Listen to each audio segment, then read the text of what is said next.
Bonjour à tous. Donc, je vais vous présenter un fonds, cette fois-ci d'origine purement privée, qui est conservé aux Archives nationales, le fonds LAPI. Alors, de quoi s'agit-il? La société LAPI, donc c'est un acronyme, les applications photographiques d'industrie et d'édition. Cette société est fondée en 1948 par deux associés, dont un photographe et entrepreneur, André Patureau. Et les ateliers et bureaux se trouvent à Saint-Maur-des-Fossés, près de Paris, dans le quartier de LAPI, d'où l'illustration à droite. Et à partir de 1955, cette entreprise, qui est spécialisée dans les fournitures d'imprimerie, va se lancer dans la production de vues aériennes, ayant acquis plusieurs petits avions de tourisme de type Piper, qu'on voit aussi à droite, donc une petite flotte basée à Logne, qui provient en fait de ce qu'avaient laissé les Américains en France.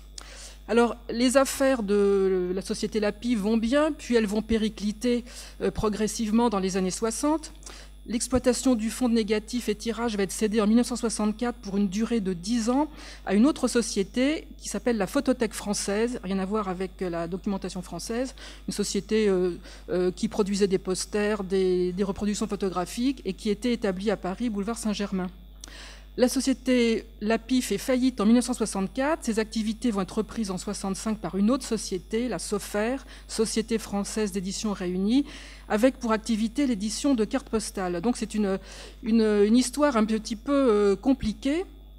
Et on arrive en juin 1967, où là, le fonds de commerce LAPI, donc LAPI avait vraiment fait faillite, est vendu par adjudication à Jean Combier, qui est imprimeur à Mâcon et qui est le directeur des éditions Combier, enfin le producteur de cartes postales SIM pour Combier, imprimeur à Mâcon. Donc c'est une société très connue.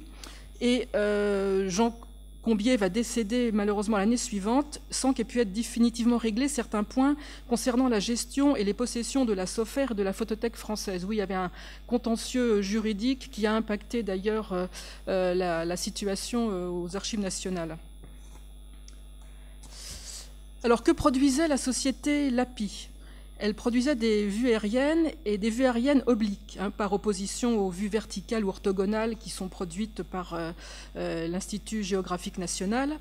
Et l'essentiel de la production LAPI est constitué donc de photographies aériennes qui sont destinées aux éditions à vocation touristique et publicitaire, comme les cartes postales essentiellement, des prospectus, des affiches. On peut voir des exemples de cette production.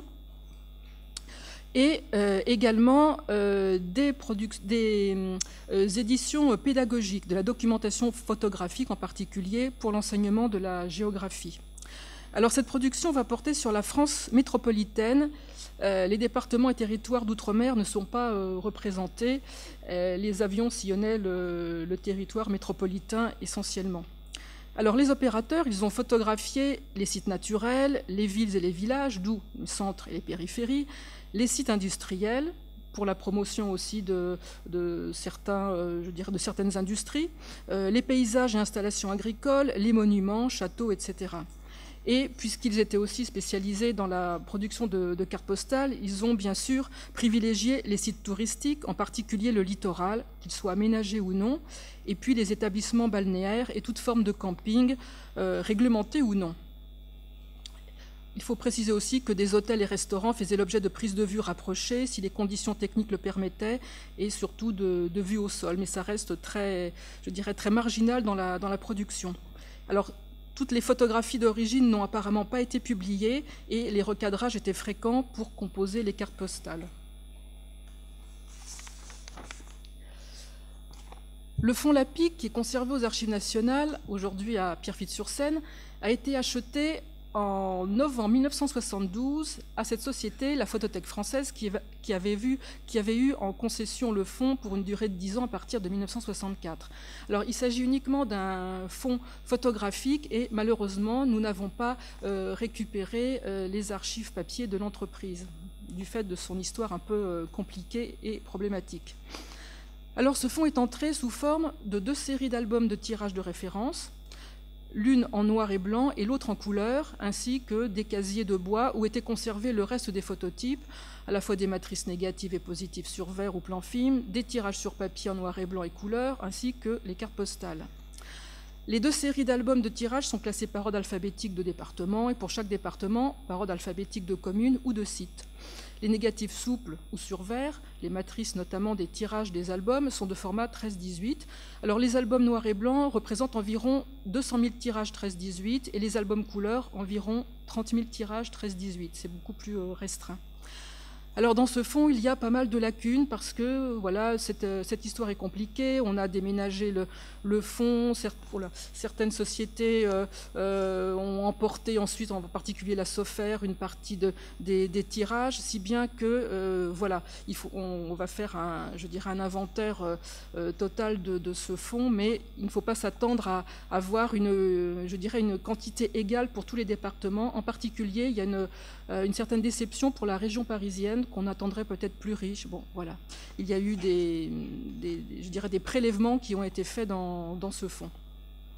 Alors, à son entrée aux Archives nationales, le fonds a été pris en charge par le service photographique et un travail systématique de vérification des lacunes, aussi de la vérification des légendes, parce que parfois il y a des petites anomalies et des approximations. Alors, donc, cette vérification des lacunes et le travail de contre-typage a été mis en place afin de constituer pour chaque département un ensemble complet de négatifs et de tirages accompagné d'un répertoire numérique détaillé. Alors, le répertoire ainsi qu'un jeu de tirage correspondant qui était réalisé par le service photographique des Archives nationales devait être envoyé aux archives départementales concernées. C'était vraiment le travail qui devait être entrepris pour tout le fonds. Alors, il a été entrepris de 1975 à 1983 et il a été réalisé seulement pour les supports en noir et blanc et uniquement pour 17 départements. Et la plus grande partie du fonds est restée en fait entreposée dans les casiers de bois d'origine, tous supports confondus. Alors pourquoi le traitement du fonds LAPI est interrompu après 1983 ? C'est en raison notamment des problèmes juridiques qui étaient relatifs aux droits attachés à la collection et qui a été évoqué plus haut, ce qui revenait à la Photothèque française, à Combier, à Sofer. Bon, et ces problèmes, il faut le dire, sont en voie de résolution.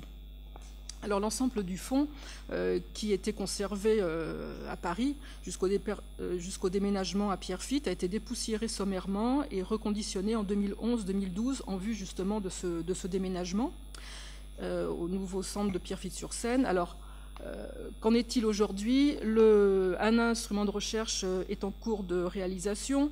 Le reconditionnement, la numérisation sont prévus aussi, notamment pour les albums couleurs, dans le cadre d'un partenariat avec l'IGN.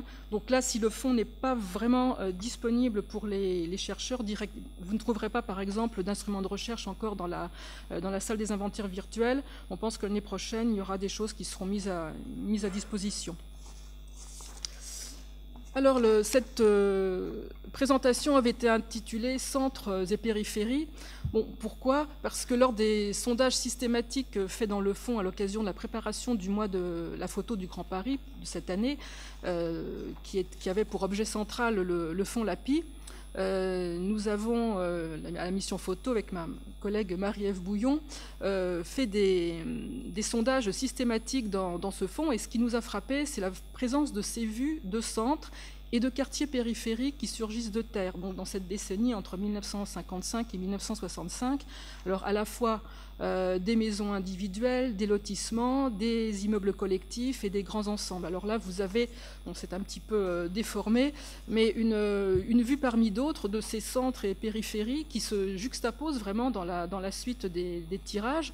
Alors pour une petite commune de l'Eure-et-Loire, Saint-André-de-l'Eure, avec le centre historique, le village, et puis des lotissements qui surgissent tout d'un coup de terre. Donc c'est intéressant pour le paysagiste, pour les architectes, de voir comment était, je dirais, présenté, enfin comment s'inscrivait ce type d'habitat dans le paysage. Alors autre exemple, celui de Forbach en Moselle, la cité du Wiesberg, conçue par Émile Aillot et mise en couleur par le coloriste Fabio Rietti, qui a fait l'objet aussi de vues systématiques. Là, vous avez Sevran en Seine-Saint-Denis, à la fois des grands ensembles et puis des lotissements. Ici, Poissy.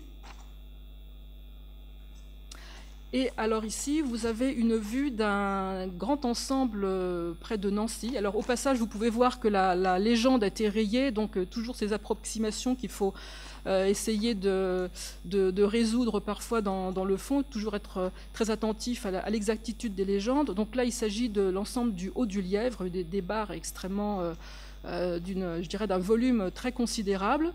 Voilà le tirage couleur, et puis la carte postale qu'on a tirée à partir de ce tirage. C'est intéressant, alors vous voyez le ciel réinterprété.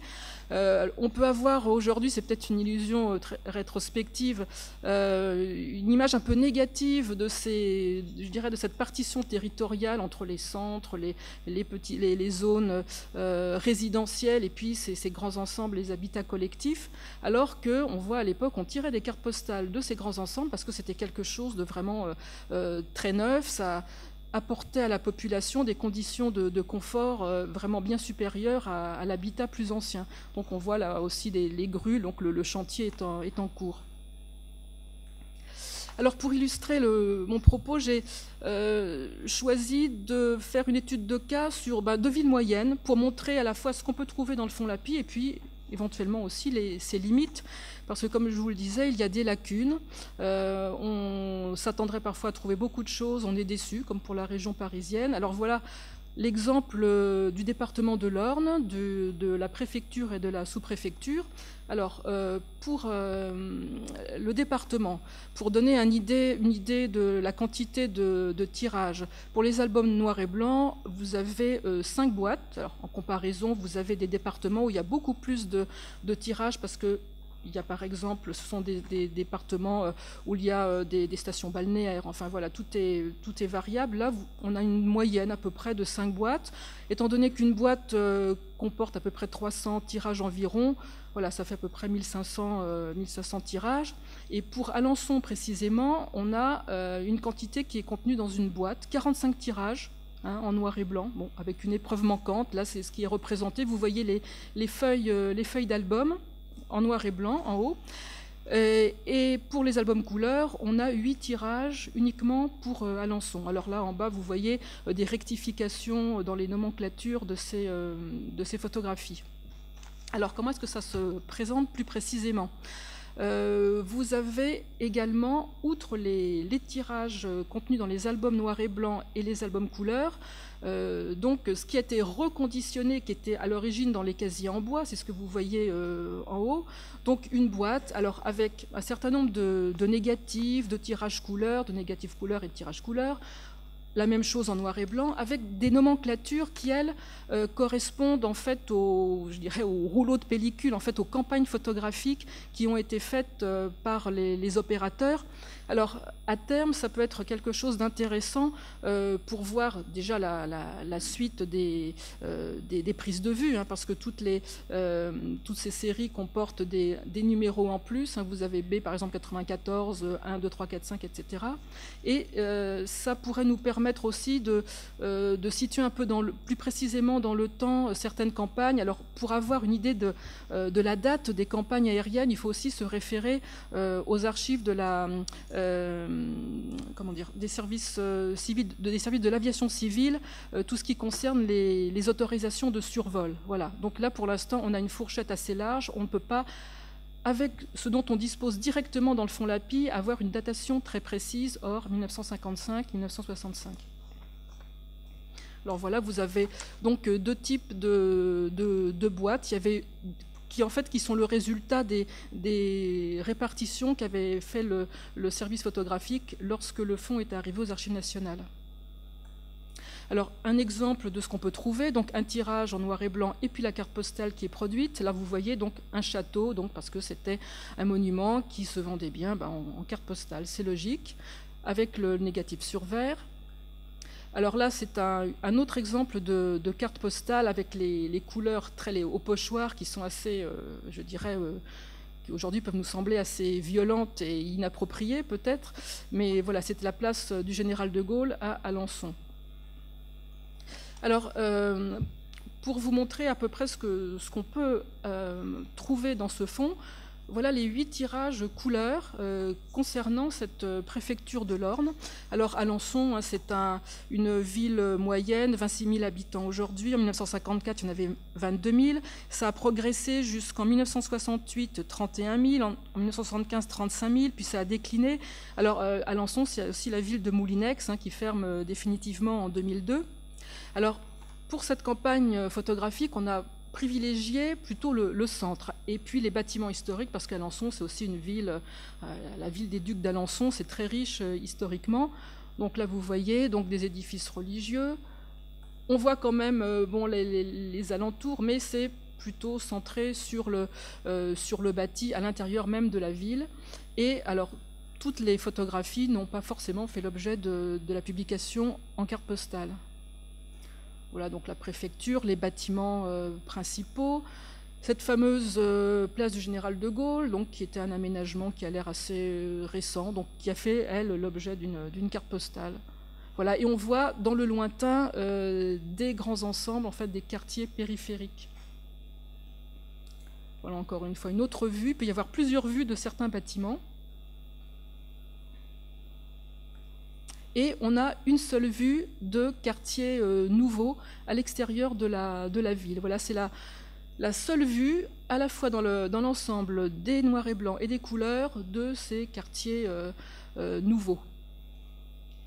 Alors voilà, donc en noir et blanc, ce que ça donne, là, à l'eau blé. Alors encore une fois, vous voyez, le centre avec certains bâtiments, la périphérie aussi, parce que là, on a le nom Alençon. Alors, c'est la commune elle-même, ça peut être aussi les environs. Il y a toujours parfois des choses à vérifier. Ça serait intéressant d'ailleurs de placer sur une carte la prise de vue, enfin l'objet représenté, pour essayer de voir un peu les parcours des opérateurs. Et on peut aller jusqu'aux environs. Là, c'est un terrain de sport. Bon, c'est parfois vague, parfois lorsque ça fait l'objet d'une carte postale, il y a une légende qui est beaucoup plus précise. Là, vous voyez, on est à l'extérieur d'Alençon. Où est-ce qu'on est précisément? Bon, c'est parfois, quand on n'a pas l'expérience des lieux, c'est un peu difficile à situer.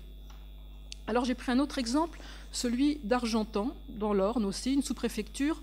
Alors pour Argentan, il y a beaucoup moins de photographies, il y a uniquement des photographies en noir et blanc, des tirages en noir et blanc, il y en a une quinzaine à peu près.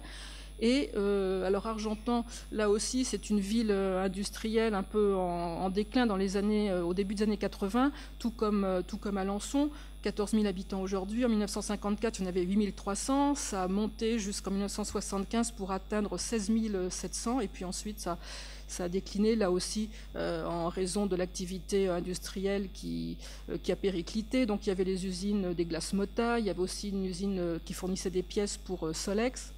Voilà, donc là, Argentan, une quinzaine de tirages, vous voyez, donc le centre avec je dirais les incontournables comme les édifices religieux, les monuments historiques, et puis la périphérie. Alors souvent, c'était par exemple des hôpitaux, des bâtiments scolaires également. Voilà, ça peut être aussi des casernes. Là, apparemment, c'est un établissement scolaire. Et puis des vues de quartier, voilà, qui semblent aussi être de construction relativement récente. Donc là, pour le paysagiste, ça peut être intéressant de voir comment le bâti s'inscrit dans les voies de communication et puis les espaces verts ou l'absence d'espaces verts. Voilà comment le paysage se trouve bouleversé ou non par la construction de nouveaux quartiers. Là, un habitat, enfin un lotissement avec des immeubles de petite hauteur, avec apparemment des restes de jardins ouvriers. Donc voilà, ça peut être aussi une source assez intéressante de ce point de vue-là. On revient alors dans le centre. Parfois, étant donné qu'il y a plusieurs séries aussi, plusieurs campagnes photographiques qui correspondent à des nomenclatures différentes. Alors parfois, les nomenclatures ont été, je dirais, alignées pour former une suite en fait de 1 à X photographies. Bon, il y a parfois une sorte de rupture, c'est-à-dire qu'on peut aller du centre à la périphérie, puis revenir au centre et retourner à la périphérie suivant les campagnes photographiques. Voilà une autre vue de ces quartiers extérieurs d'Argentan, avec un bâtiment scolaire.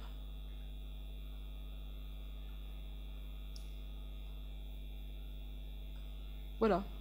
Donc c'est un exemple pour cette ville, cette petite ville, une quinzaine de, voilà, à peu près 18 photographies. Parfois il peut y avoir des lacunes, bon, mais ça vous donne une idée de ce qu'on peut attendre, de ce qu'on peut espérer de ce fonds, et puis également ses limites. Je vous remercie.